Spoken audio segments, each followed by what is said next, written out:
আসসালামু আলাইকুম। আজকের বাংলা নিউজে সবাইকে জানাচ্ছি স্বাগতম। শুরুতে জানাচ্ছি খবরের সংবাদ শিরোনাম। আজকের বাংলা নিউজের সাথেই থাকুন। আওয়ামী লীগের আমলে গুম খুন অপরাধী যত প্রভাবশালী হোক না, আইনের আওতায় আনতে হবে মামুনুল হক। কাকরাইলে পুলিশের বাধায় জাতীয় পার্টির সমাবেশ পণ্ড। আওয়ামী লীগের লোকজন হিন্দুদের সম্পত্তি জবরদখল করত, বাবুল। ফ্যাসিস্ট শেখ হাসিনার শাসনামলে সংঘটিত সব গুম খুন ও অপহরণের বিচার দ্রুত সম্পন্ন করার দাবি জানিয়েছেন বাংলাদেশ খেলাফত মজলিসের আমির মাওলানা মামুনুল হক। তিনি বলেছেন, অপরাধী যত প্রভাবশালী হোক না কেন, আইনের আওতায় আনতে হবে। বৈঠকে জাতীয় নির্বাচনে সবার জন্য সমান সুযোগ তৈরি সহ 5 দফা দাবিতে আগামী 29 নভেম্বর ঢাকায় মহাসমাবেশের কর্মসূচি নেওয়া হয়। বৈঠকে জুলাই সনদ দ্রুত বাস্তবায়নের দাবিতে আগামীকাল রোববার জেলা প্রশাসকদের মাধ্যমে প্রধান উপদেষ্টাকে স্মারকলিপি প্রধান কর্মসূচি সফল করার আহ্বান জানানো হয়। সেই সঙ্গে আগামী নির্বাচনে অংশগ্রহণের প্রক্রিয়া নির্ধারণে 25 অক্টোবর কেন্দ্রীয় সাধারণ পরিষদের অধিবেশন আহ্বান করা হয়। মাওলানা মামুনুল হক বলেন, জুলাই সনদের আইনি ভিত্তি তৈরি করে সে অনুযায়ী জাতীয় নির্বাচনের আয়োজন ছাড়া রাজনৈতিক ব্যবস্থা কোনো গুণগত পরিবর্তন আসবে না। অন্যথায় আবারও ফ্যাসিবাদী স্বৈরাচারী শাসন ফিরে আসবে এবং ভারতীয় আধিপত্যবাদের খবরদারি শুরু হবে। আমরা 2024 সালের আগের বন্দোবস্তে ফেরার যে কোনো কৌশল জনগণকে নিয়ে রুখে দেব ইনশাআল্লাহ। গুম খুন ও অপহরণের বিচারের সঙ্গে তুলে বাংলাদেশ খেলাফত মজলিসের আমির বলেন, বিগত ফ্যাসিস্ট হাসিনার আমলে সংঘটিত শাপলা হত্যাকাণ্ড, বিডিআর হত্যাকাণ্ড সহ প্রতিটি গুম খুন অপহরণের দ্রুত বিচার সম্পন্ন করতে হবে।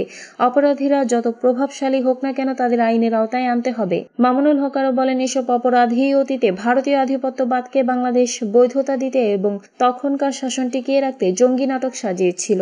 এর মাধ্যমে আন্তর্জাতিক মহলে বাংলাদেশ সম্পর্কে আতঙ্ক ছড়ানো হয়। হুঁশিয়ারি দিয়ে তিনি বলেন, এই অপরাধীদের দায়মুক্তি দেয়ার কোনো চেষ্টা করা হলে প্রতিরোধ করা হবে। কাকরাইলে সুপারিশের বাধায় জাতীয় পার্টির সমাবেশ পণ্ড। রাজধানীর কাকরাইলে জাতীয় পার্টির কেন্দ্রীয় কার্যালয়ের সামনে পুলিশের বাধায় দলটির সমাবেশ পণ্ড হয়ে গেছে। আজ শনিবার বিকেলে 4:45 দিকে এই ঘটনা ঘটে। জাতীয় পার্টির দাবি, এই ঘটনায় তাদের কয়েকজন নেতাকর্মী আহত হয়েছেন। পুলিশের ভাষ্য, মৌখিকভাবে জাতীয় পার্টিকে বলা হয়েছিল রাস্তা দখল না করে কর্মসূচি পালন করতে, কিন্তু তারা রাস্তার উপর চেয়ার বসিয়ে মঞ্চ স্থাপন করে। কয়েকবার তাদের সতর্ক করার পরও শোনেনি। অন্যদিকে দলের দাবি, সম্পূর্ণ অযাচিতভাবে সমাবেশ ভণ্ডুল করে দেওয়া হয়েছে। পুলিশ মিথ্যা তথ্যের ভিত্তিতে এমনটা করেছে। সামাজিক যোগাযোগ মাধ্যমে ছড়িয়ে পড়া ভিডিওতে দেখা গেছে জাতীয় পার্টির নেতাকর্মীরা কাকরাইলের কার্যালয়ের সামনে জড়ো হয়েছেন। তখন পুলিশ তাদের ধাওয়া দিয়ে সরিয়ে দিচ্ছে। এ সময় পুলিশ জলকামান, পানি ছুড়ে ও সাউন্ড গ্রেনেড নিক্ষেপ করে কর্মীদের ছত্রভঙ্গ করে দিয়েছে। বিকেল 4:30টার দেখা যায় কার্যালয়ের ফটক বন্ধ। সামনে পুলিশ অবস্থান করছে। সমাবেশের জন্য আনা চেয়ার টেবিল সরিয়ে নিচ্ছেন ডেকোরেশনের লোকজন। এদিকে 4:45টার দিকে পুলিশের সামনেই কার্যালয়ের সামনে থেকে দলটির একটি মিছিল বিজয়নগর থেকে পল্টনের দিকে রওনা হয়। এ সময় রাস্তার আরেক পাশ থেকে একটি মিছিল থেকে 9-10 জন এসে তাদের উপর চড়াও হয়। এতে জাতীয় পার্টির একজন আহত হয়, পরে তাকে হাসপাতালে নিয়ে যাওয়া হয়। জাপার মহাসচিব শামীম হায়দার পাটোয়ারি সাংবাদিকদের বলেন, একটি শান্তিপূর্ণ সমাবেশ ছিল, সংক্ষিপ্ত সমাবেশ ছিল, সম্পূর্ণ অযাচিতভাবে সমাবেশ ভণ্ডুল করে দেওয়া হয়েছে। পুলিশ মিথ্যা তথ্যের ভিত্তিতে এমনটা করেছে। পুলিশের সংযত আচরণ করা উচিত ছিল।